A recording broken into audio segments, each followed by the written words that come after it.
Warren Evans' resignation was turned in on the 21st of July, but in the days that followed, it was made clear that the decision was not his, but that of the mayor, Dave Bing. Now we are told, just 8 days after that letter was accepted, lawyers for Warren Evans were back in this building. And some would say they were using some ugly, heavy-handed methods to try to get Evans his job back. It was two attorneys from this Farmington Hills law firm who came calling on the mayor of Detroit. They represent former Detroit Police Chief Warren Evans. Their message? Evans should be reinstated.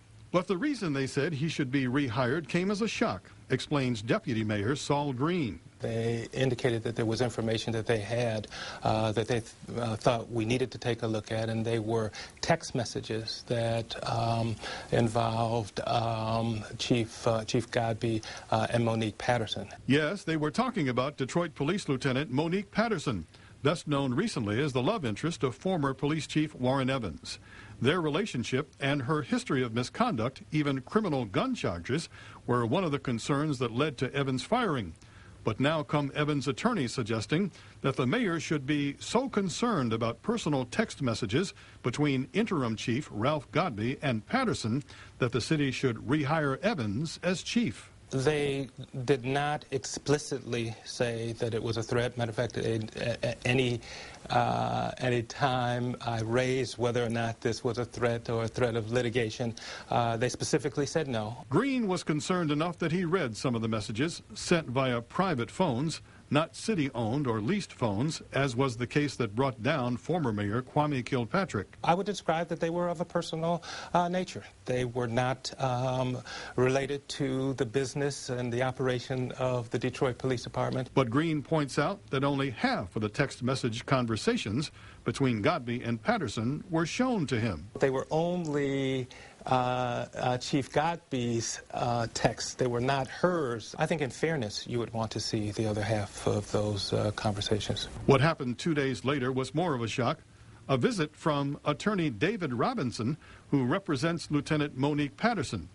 He confirmed for the deputy mayor that Patterson had texts from months of contact with Godbee. Based on the existence of these text messages, that the city of Detroit was in, I think, kind of a problematical position, is how it was described, and that we ought to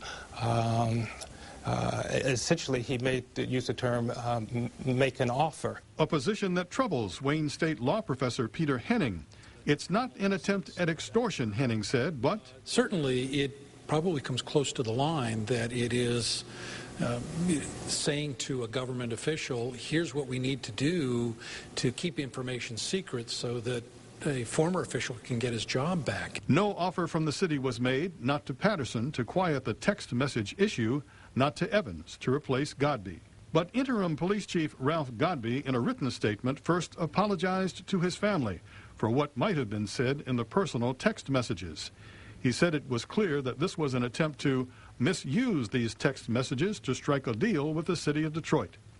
Mayor Bing, in a written statement, says that Godbee not only stays in place, but will be considered for the permanent role as chief.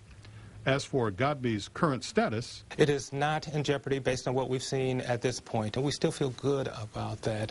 And even though these text messages have been disclosed, and obviously disclosed in a way that perhaps to be used for some ulterior motive, they have not created a situation where we believe we ought to make any change.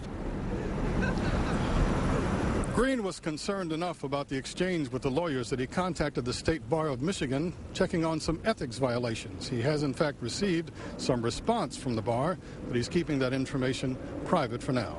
Reporting live in downtown Detroit, Bill Proctor, Channel 7 Action News. Bill, have you gotten any feedback as to what Evans or Patterson are saying about your story? We did try to make a phone contact with both Patterson and the former police chief and all three of the attorneys involved here. Only one essentially returned a call saying that there would be no comment. All right. Thank you, Bill.